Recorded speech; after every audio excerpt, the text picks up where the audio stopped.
એમના માતા પિતાએ પણ લાભ લીધો. આખો કરોડો લાભ લેતો હતો. આખો કરોડો ભાવિક છે. આમ તો બધા ભાવિકો કરોડો ભાવિકો છે. એ નાના હતા, લગભગ 6ઠા ધોરણમાં ભણતા છે, 14 વર્ષના, ત્યારથી લાભ લેતો. અને એ સંપૂર્ણ આ પરમ પ્રકાશ, પરમ આનંદ, પરમ શાંતિમાં રહે છે.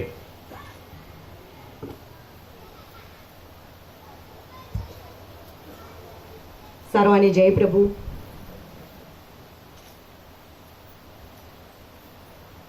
પ્રકાશ અને આનંદ એ માત્ર શબ્દ નથી, આનું આમ વર્ણન પણ કરી નથી શકાતું. જે છે એ જ છે. એક અમે નાની એવી વાર્તા કહીએ કે એક શેઠ અને શેઠાણી હોય છે. શેઠાણી છે એકદમ સત્સંગી.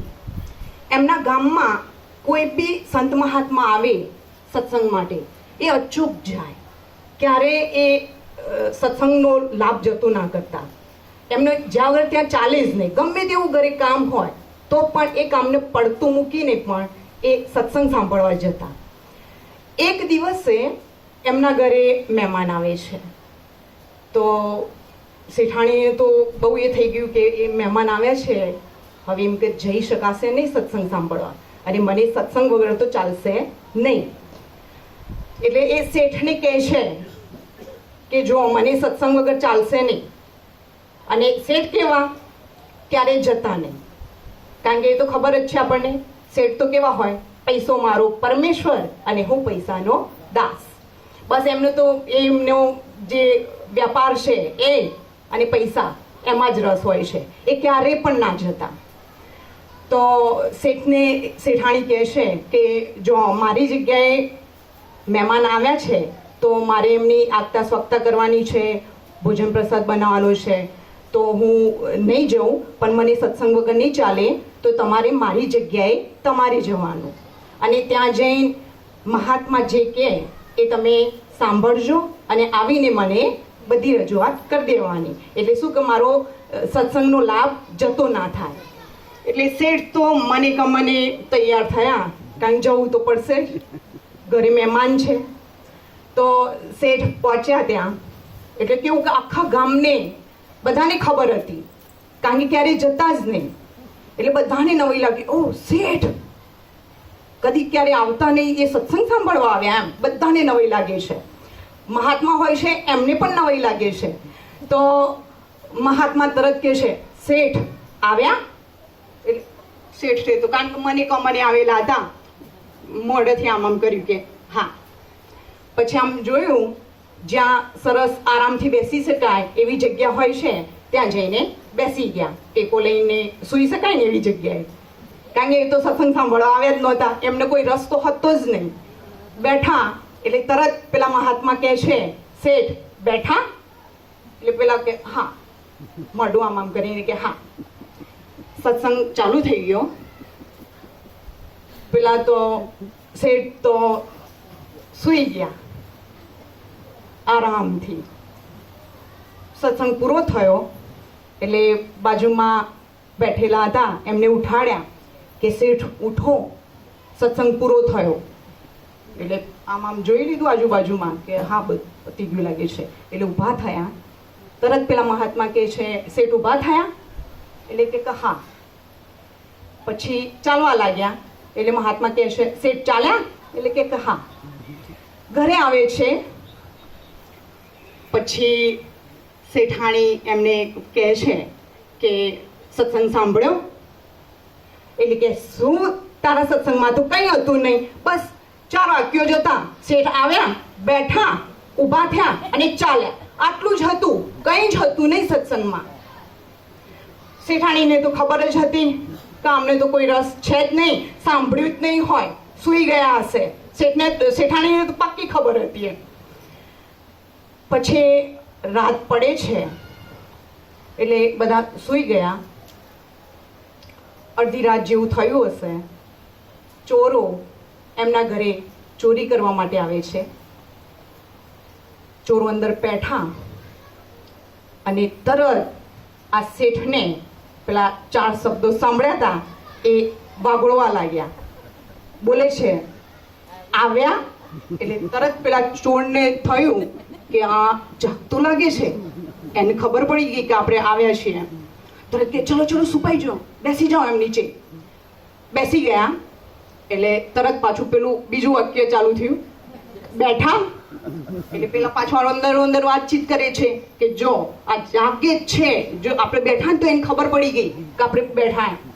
એટલે કે ચલો આજ તો આપણો મેળ પડે એવો લાગતો નથી, ચલો ઊભા થો, જતા રહીએ આપણે.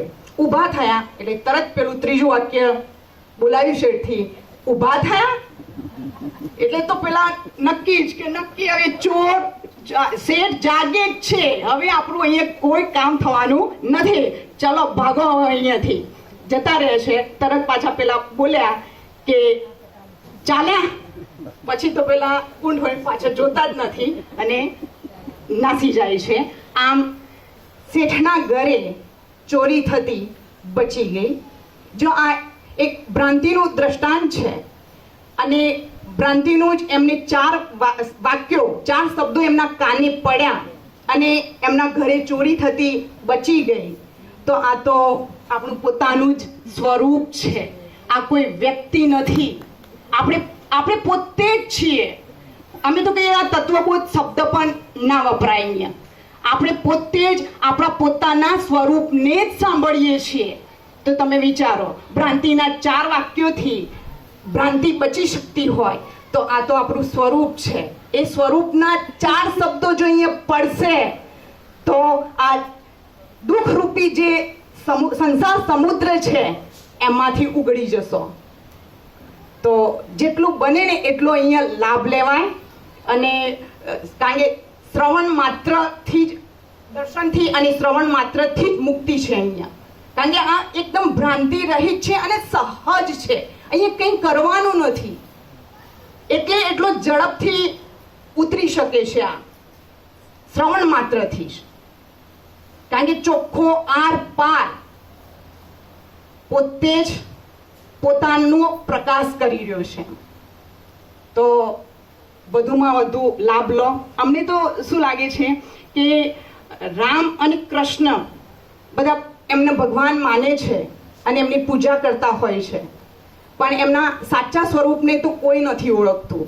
કારણ કે એમને ભગવાન તરીકે માનતા હોય તો એમને દેહ ભાવે જ જોવે છે. અને કારણ કે એમ કહેતા હોય છે, અમારે ઘણી વખતે તત્વબોધ કોઈની સાથે થતો હોય, એ પણ અમારી જેમ રામને ઈષ્ટદેવ માનતા હોય એવા જોડે, તો એ એમ જ કહેતા હોય છે કે કેમ રામને પત્ની નથી, એમને 2 બાળકો નથી, તો આપણે કરીએ એમાં શું વાંક છે એમ. એટલે અમે ત્યાં કહીએ તો ખરા, જેટલું જાણતા હોય એટલું, કે એ નથી જોવાનું, એમને શું કર્યું દેહાધ્યાસથી એ નથી જોવાનું, એ શું રહ્યા છે એ જુઓ તમે. અને એ રામ શું રહ્યા હતા એ અહીંયા પૂરેપૂરું છે. રામ શું હતા? રામ કોઈ વ્યક્તિ નહોતા, એટલે એમનું દેહાધ્યાસે એમને શું કર્યું છે એ નથી જોવાનું. અહીંયા રામ જે રહ્યા છે ને એ પૂરું સ્વરૂપ અહીંયા પોતે જ પ્રકાશી રહ્યું છે. યોગ વશિષ્ઠ આપણે જો કદાચ આવું રામાયણ જોઈએ કે વાંચીએ, મહાભારતને જોઈએ કે વાંચીએ, યોગ વશિષ્ઠને પણ વાંચીએ, તો પણ અમને તેવું લાગે છે કે એ વાંચનથી કંઈ જ ના થાય. અહીંયા યોગ વશિષ્ઠ પોતે જ આપણે આંખોથી જોઈ શકીએ એ રૂપે પ્રગટેલું છે. એટલે કેવું કે તમે વાંચ્યાથી તો થોડો ભ્રમ રહી જાય આપણને કે આવું તો હતું હશે, કે જગત આટલું સાચું લાગે છે તો એ છે જ નહીં, એવું તો શક્ય જ નથી, એવો આપણને શંકા રહે. પણ અહીંયા પ્રભુના જોવાથી, એમના દર્શનથી, એમના પ્રકાશથી સંપૂર્ણ શ્રદ્ધા વિશ્વાસ બેસે અને બેસે જ. કારણ કે જે યોગ વશિષ્ઠમાં જે રીતે કહે છે કે આ જગત, આ બ્રહ્મ થયો જ નથી અને કેવળ પરમાત્મા છે, એ સાક્ષાત આ પંચ દેહ રૂપે પણ આપણને અહીંયા એ પ્રકાશ અનુભવાય છે. એટલે બને એટલો તમે લાભ લો. કારણ કે આ બીજું કોઈ જ નથી, આપણું પોતાનું જ સ્વરૂપ છે. એટલે એ સ્વરૂપ પ્રકાશે જ, અને થાય ને થાય જ. અને શ્રદ્ધા વિશ્વાસથી તમે આનું શ્રવણ કરશો ને, ચૂકવાનું નહીં. અમે પોતે પણ મુકા પ્રભુએ કહ્યું એ રીતે, ચાહે અમે અહીંયા હોઈએ, ચાહે માલસર હોઈએ, કે ચાહે અમે સ્કૂલમાં ગયા હોઈએ, કોઈ બી જગ્યાએ હોય પ્રભુ, પણ અમે જેવી રીતે અજ્ઞાની સંસારી દેહ સાથેનું જોડાણ છે એને નથી છોડતો, એમ અમે પ્રભુના આ પ્રકાશને, આ તત્વબોધને એક ક્ષણ માટે પણ અમે છોડતા નથી. એમના જે સત્રાક્ષરો હોય, કોઈ પ્રકાશ માટેનું, કોઈ તેજ માટેનું જો વાક્ય હોય, એ તો અમારી અંદર કાનોમાં સતત ગુંજતું જ હોય છે. અમને એવું લાગતું જ નથી એમ કે અમે પ્રભુથી દૂર છીએ, જરાક પણ નહીં. અમે ખરેખર ખોટું બોલતા નથી, એકદમ સત્ય વસ્તુ તમને કહીએ છીએ કે અમને કોઈ જગ્યાનું કે કંઈ એવું થતું જ નથી. સતત પરમ શાંતિ અનુભવાય છે, કારણ કે એ આપણે પોતે જ છીએ. આ દેહ સાથે ખોટું જોડાણ છે ને, એ જ દુઃખ અશાંતિનું કારણ છે.